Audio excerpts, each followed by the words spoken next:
Well, the USA, France, and Britain are launching strikes on Syria. The so-called very liberal Justin Trudeau, the President of Canada, has gone on Twitter and announced his support of the bombing. People who can't find anything positive to say about Donald Trump are suddenly only too eager to voice support for the bombing of people far away who have children on threadbare, if any, evidence, and we are left feeling goddamn powerless to stop it. This is a re-upload, largely, of audio from a couple of years ago, from episode 19 of the Scottish Liberty podcast, before most of you were fans of the show. I'm glad to have you here now, and out of a feeling of powerlessness, out of wanting to do something, I'm sharing this. This is about us and our freedom and our peace and what causing destruction abroad turns us into. Friedrich Nietzsche said, "Beware when you fight monsters, lest you become one." And I am damn scared that the West has become monstrous. Hello, and welcome to episode 19 of the Scottish Liberty podcast, with me, Antony Sammeroff, and, well, it's just me this week. Tom Laird's, my usual co-host, is away at the moment, so we might be comparatively short on banter. However, I have prepared something special for you this week. A lot of what I focus on this show is economic education, and I think that's because, well, it's because it's what I spend a lot of time studying at the moment, and because I think the world really needs it. But economic policy is only a third of a political platform. I want to talk about what I perceive to be the two other thirds of a political platform. So I want to talk about war, or perhaps it would be more accurate to say foreign policy, but it would probably be more accurate to say war, and personal freedom, or civil liberties. And I want to talk about the relationship between war and civil liberties. In the UK, and indeed in Scotland, we have quite a unique tradition, a civil libertarian tradition. For example, here we have a right to a trial by jury. In Europe, they have a system where you go up before a judge or a group of judges. The burden of proof lies more with the prosecutor here than it does in Europe. Here, a policeman has to identify himself to you. In Europe, you have to identify yourself to a policeman. The Magna Carta and other documents that have served as a constitution for the British Isles weren't just cobbled together by intellectuals who thought these rights were a good idea. These were rights that evolved organically under common law over a long period of time. These are the rights that people in this country saw as their own rights, like the right to challenge the terms of your imprisonment if you're imprisoned, like the right to a fair trial, like the presumption of innocence until proven guilty, and until recently, the right not to be tried again for the same charge following a legitimate acquittal, the right not to identify yourself to a police officer unless you're under suspicion, the police requiring a warrant to search your house, freedom of the press, the very idea that government should be limited under the law, which the framers of the American Constitution copied essentially from us. And other things are important too, like the fact that we don't torture, the idea that we extend basic dignity to even our most deplorable enemies. The point of that is to retain the higher ground, to remain moral, to not allow ourselves to become what we abhor when we fight it. These freedoms are worth fighting for. Those are our values. Those represent our integrity. Now, during a time of war, people have accepted certain suspensions of these freedoms. We allow governments greater secrecy, the use of lethal force, suspension of due process, and curtailments of freedom of speech. We might skip the ordinary democratic checks and balances, and we may detain enemy forces indefinitely, or at least until the conflict's over. We allow the government to do things that we usually wouldn't allow them to do in a time of war, because it's seen as admissible, maybe even necessary, when war is considered a temporary aberration. The trouble is that today we are always at war. We're always at war. In a framework where a war could last a year, or 5 years, or maybe 10 years, a law that states that enemy combatants can be detained for the duration of the conflict, maybe that makes sense. But what about during a conflict that could hypothetically go on forever, like the war on terror? What is so frustrating about the last 25 years of our foreign policy folly is that at the end of the Cold War, we'd run out of enemies. We didn't have an empire to consider. The Soviet threat, even if it was as serious as people in this country were told, and there are serious doubts about that, well, that was finished. We were at peace with every world power of any significance. We were on friendly terms with our neighbours, and this is basically the golden opportunity that we had here in the UK to focus on restoring traditional freedoms that made the UK, some of them made the UK unique in Europe.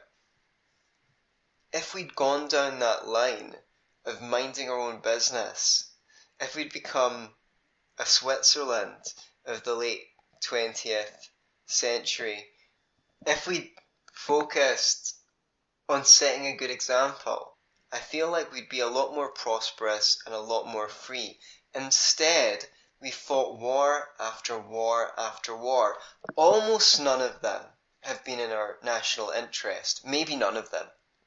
Almost all of them have been attended by heavy losses of life, tax increase, and the sacrifice of liberty. And some of these conflicts are still justified. Our shameful participation in the First Gulf War in 1991, this was the beginning of this post-Cold War imperialism and meddling and these kinds of things that have actually since come back to bite us in the ass. In the First Gulf War, NATO forces bombed power stations and bridges that were just for civilian use. As a consequence, sewage treatment plants stopped functioning.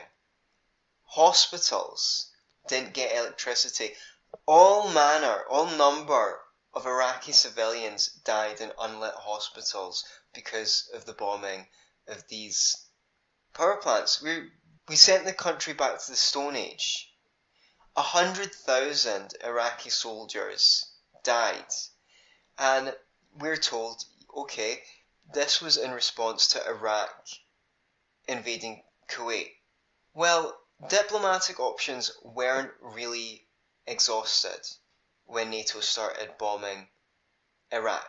In fact, the US ambassador, April Glaspie, you can Google this, gave the green light to Saddam Hussein to invade Kuwait.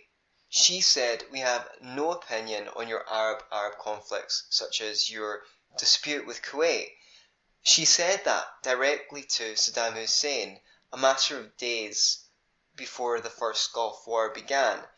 A false testimony was given before the Congression on Human Rights Caucus on October the 10th, 1990, by a 15-year-old girl who pretended that after the Iraqi invasion of Kuwait, she'd witnessed Iraqi soldiers take babies out of incubators in Kuwaiti hospitals, take the incubators, and leave the babies to die. It turned out that the woman giving the testimony was the daughter of the Kuwaiti ambassador to the United States. The whole thing was basically staged. She'd been coached to give that testimony. This is the lengths that they went to create war propaganda to get us in to Iraq. And at that time, you didn't have YouTube, you didn't have Wikipedia, you couldn't look things up. So if something like that came on the television and someone said, well, that's just war propaganda, no one would have any way of proving or disproving that. The NATO bombing of Kosovo from 98 to 99 is often held up as the gold standard by people who believe in an interventionist foreign policy as proof of the potential efficacy of war for humanitarian purposes under the responsibility to protect. We were in, we were out, we stopped a genocide. But that's largely based on propaganda and fiction. People were told that anything between 100,000 and 500,000 Albanians were killed by Serbians, that Clinton and Blair were going into Serbia, into Kosovo, to prevent a genocide. None of those numbers have ever been substantiated. I've heard estimates of maybe somewhere between 3,500 and a little over 10,000 people killed in a conflict, but most of them were Serbians. Most of them weren't Albanians. The Kosovo Liberation Army, who were the people that NATO went in to side with during their intervention in Serbia, they wanted independence from Serbia. They had links to Albanian organised crime and to radical Islamic groups, and they had actually conducted a number of repeated assaults on Serbians and Albanian civilians in the course of what was basically a civil war. What was happening there wasn't some unilateral action where the Serbian forces were oppressing the Albanian. There was a civil war going on. That's not how it was represented in the media. In fact, the majority of the horrible things that happened only happened after NATO started bombing in Serbia. After the bombings, then Serbians began expelling Albanians. But then after NATO went in, they sat and watched as the Albanians in Kosovo started attacking Serbian communities. They burnt down churches, they killed civilians, and then they drove the Serbs out of Kosovo, along with Croatians and Jews. And this was reported a little bit in the media, but it was more along the lines of, oh well, ain't payback a bitch? This is obviously what those Serbs deserve just for happening to live in Kosovo. Today, any Serbs that remain in Kosovo need to stay in armed, protected compounds because it's not safe for them just to be citizens in that country. What was interesting about this period in history, and very forgotten, is that very anti-war, formerly anti-war, members of the Labour Party here in Britain, like Claire Short, Robin Cook, George Robertson, John Prescott, they roared on this invasion of Kosovo. They had been against the First Gulf War and they were cheering on this war. It's easy to have principles when you're in opposition, and that lended legitimacy to the war. But more importantly, when Tony Blair went to Kosovo and was surrounded by Albanians who were delighted that NATO intervened on their behalf, this was the beginning of empowering his ego to continue to take this conflict to Afghanistan and Iraq after 9/11. He'd already been praised for being an interventionist, so this episode in Kosovo legitimated interventionism in the mind of Tony Blair as a way of gaining acclaim. It is reported that Madeleine Albright said, "The Serbs need a good bombing, and they're going to get one." And while that claim cannot be substantiated, in light of her saying that the price that the death of 500,000 Iraqi children was worth it later on, I think we can believe it. I don't mean to continue with the entire history of Western foreign policy following those two episodes, because so much has been said about it already. I want to talk about the fact that as we've become less moral abroad, we've become less free at home. In 1984, George Orwell explained that the purpose of war is the destruction of human labour, without which a hierarchical society cannot continue to exist. He portrayed the war as not meaning to be won. Despite the spirited declarations of our leaders, the war was meant to be fought forever, to the end of helping the government oppress its own people.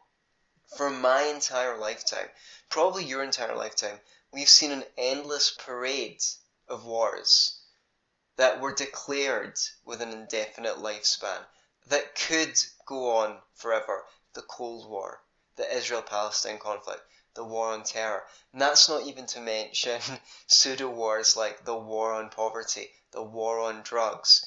War on abstract concept. It's something that can go on forever. When the Iraq War, the most recent Iraq War, began to turn sour, some people thought that as soon as they could possibly get out of there without looking like a bunch of idiots, they would. But we're still in Iraq, 13 years later. An estimate of the numbers of deaths, the estimates range between 151,000 and 1 million. And in light of that, it might seem a little bit crass to talk about how much money the wars cost, right? But if George Orwell is right, the essential act of war is the destruction of human labour, without which a hierarchical society cannot continue to exist. Then it's important to talk about. And money can save lives too. To us, that cost has been £4.5 billion. To the Americans, maybe over 1.1 trillion in dollars. And that's only half of the cost. Remember, the destruction of human labour. The other half is everything that was not accomplished and created by those fighting the war and producing armaments for the war. The other half of the cost is rebuilding everything that's been destroyed by dropping those bombs, by spending $1.1 trillion in destroying things. After 13 years, we're still in Iraq. Most people assume that the war is meant to be won, that our leaders want to win the wars. But it might be useful to just imagine the world through a more skeptical lens. In 1984, the war was used by the ruling class to oppress their own people by keeping their eyes pointed overseas. If eroding the time-honoured values that have made us free, the ones that I recounted at the beginning of this podcast, has not been the intention of these wars, it's certainly been their consequence. So it might be worthwhile to wonder, are these wars meant to be won? Are they meant to be fought forever? Despite worship from conservatives, and I have to say a number of libertarians, it was the Thatcher administration that began shredding our constitutional freedoms under the pretext of the Cold War and the IRA threat. Police perverted the course of justice to convict people that were innocent of no crimes whatsoever. And then the police were found guilty of no wrongdoing. And you can check out the Guildford 4 and the Maguire 7 on Wikipedia for some examples of what happened during this period. By the time New Labour had grabbed the reins of power from John Major, to all the frenzy of misplaced public optimism that ensued, they actually had the bones of a police state, and they proceeded to flesh it out under the justification of the war on terror. There's a great documentary came out about 2006 or something like that called Taking Liberties, which you can probably watch online, that goes through the suspension of civil liberties under the Blair administration. Now, apart from a couple of embarrassing setbacks, such as their failure to pass 42 days detention without trial, just think about that. I would confess to doing just about anything, potentially, after being detained for 42 days without a trial. And they failed to institute a mandatory ID card. They were remarkably successful at advancing the stripping of our civil liberties, and they were largely unopposed by the Tories in opposition. This supposedly left-of-centre party. More recently, under David Cameron, Theresa May introduced secret courts, forced schools to hand over information on pupils, allowed ministers to veto freedom of information requests, classified non-violent activism as terrorism, condoned detention of journalists under the Anti-Terrorism Act, and moved to increase the state's right to surveillance with the Draft Communications Data Bill, which is nicknamed the Snoopers Charter, if you want to look it up. Now she's Prime Minister. She's promising to curtail freedom of speech, monitor the internet, monitor television programmes, vet them before they go on TV, in the name of fighting extremism. So we've had our civil liberties stripped under Thatcher in the name of the Cold War and the IRA threat, under Tony Blair, the war on terror, and now Theresa May under what she calls fighting extremism. Another prophetic feature of Orwell's 1984 was the propensity of a nation to turn enemies into allies and vice versa at the drop of a hat, with history being rewritten to explain that the new alliance was always so. This was, I don't know if George Orwell predicted this because the Allies turned on the Soviet Union shortly after the Second World War, but we have to say it has been a feature of our foreign policy ever since. I mean, Saddam Hussein was our guy, Gaddafi was our guy, that we trained the Mujahideen to go against the Russians, who then became our enemies, the Taliban. And now, our fingerprints are all over ISIS. By changing allies into enemies and enemies into allies, perpetual war can be sustained. Granted, this has actually become an increasingly difficult trick to pull off since the advent of the internet. But back in 2003, we didn't have access to the kind of information that we have now. The internet was in its relative infancy, and it's really amazing what the media was able to do. I mean, they played the video of the anti-war activist George Galloway meeting with Saddam Hussein over and over again. But the video, which you can see on YouTube, of Donald Rumsfeld meeting him to sell weapons, conspicuously went down the memory hole. I don't recall it ever being played on television. I actually had bookmarked a video on YouTube of Dick Cheney saying, "We know they have weapons of mass destruction. We know where they are. We're in the area around Tikrit and Baghdad."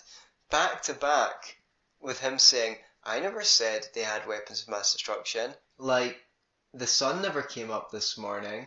But that video has sadly been taken down off the internet, so I don't know if we're still actually seeing things go down the memory hole. The enemy always changes. The nature of the tactic is the same. War abroad and less freedom at home. Before each extenuation of this war loses its lustre, we hear murmurs of some distant spectre maybe Iran, looming in the wings. Perhaps one day they're going to do us some harm. It's just a murmur at first, and as the support for one conflict wanes, those murmurs get louder and louder. As public support for the war on terror continues to wane and tired out, we've started to hear murmurs about the Russians. Now they're talking very seriously about Putin. We were hearing murmurs about the Chinese. Now we hear threats of trade wars with China, right? These two nations might next be held up as the threat, and more strongly than ever, it's up to us to make the case that some things are worth fighting for at home rather than abroad. The interventionist mindset is basically about pointing the finger at someone else instead of taking a long hard look in the mirror. The least self-reflective and self-critical amongst us are perfectly at home in the combative, big-talking, finger-pointing system of politics that we've created. It's always someone else. It's never us. It's never me. That's the attitude of a narcissist. That's the attitude of a psychopath. These people who can't look in the mirror and find fault, they project their lack of self-knowledge onto the world, and they imagine the crudest tool, which is violence, can solve our problems and build their legacy. Some percentage of the people they take along with them have naively believed that you can just take a Saddam Hussein or Gaddafi out of power and all of a sudden, spontaneously, liberal values will emerge. Liberal values that took hundreds, if not thousands of years to develop here in Europe. And then there's a class of people who are just dedicated to the doctrine of perpetual war. And a lot of people who are for every war, for most wars, they're psychologically motivated. They feel under threat. They feel unsafe. And then they look around to try and find a justification for the feeling that they already have. Oh, I feel under threat, so we must go to war abroad to remove that feeling inside. But then when that war has been fought, the feeling doesn't go away, so another war is needed. And then there's just the psychopathic individuals, the Halliburtons of the world and so forth, that actually stand to benefit from either the war or the erosion of civil liberties. We're supposed to be fighting for freedom. Always remember that. I'm not a Christian, but I love that quote from the Bible. What shall it profit a man if he gains the whole world but loses his own soul? If war is going to be fought, first and foremost, our leaders need to define exactly what we're going to war for, what success would look like, so we know when we've been successful, when those aims should be met by. In other words, what the time limit on the war is, who's responsible for meeting those aims, and what the consequences will be to themselves if those aims aren't met. No one should survive a blunder like Iraq or a quagmire like Afghanistan. We can change the world, there's no question about it, but how we change the world is a product of what we become. You might have met that rare individual who loves what they do, and they love what they do so thoroughly that they just inspire other people around themselves to attain their own potential. And then you might have a friend or a relative who is constantly creating conflict and alienates people by constantly preaching what they don't practice. There was a time when all eyes were on America. Foreigners copied their dress and fashion sense, their music and their TV stars. As America has become less free and its imperialist history and crimes have been brought under scrutiny by the internet and the alternative media, its reputation has been tarnished. The liberal tradition is a product of our nation. It's the British tradition. It's the tradition of the Scottish Enlightenment. Do not allow demagogues in power to exploit your or anyone else's well-intentioned impulse to exploit what's good about the West. In the process, turning us into something which is no longer even worth emulating. Thank you so much for listening and let me know what you think. Follow the Scottish Liberty Podcast on Twitter, like our Facebook page, and please, for the love of peace and freedom, share this on Facebook and send it around your friends. Until next time, be libertarians. Don't be a lefty or a righty. Okay, so much for human enrichment. Today I posted a status to Facebook saying the democratic process merely exists to legitimate oligarchy. What say do we have in anything that matters, such as the bombing of Syria? None. In times of war, when we're powerless to stop the violence, it falls upon us to ask what we can do in our own environment to make the world more peaceful. Can we listen to those in pain? Can we treat ourselves a little kinder? Can we make up with our neighbours? Can you think of one thing that you can do today to make your own life more peaceful? If you can, please, don't let it remain only a thought.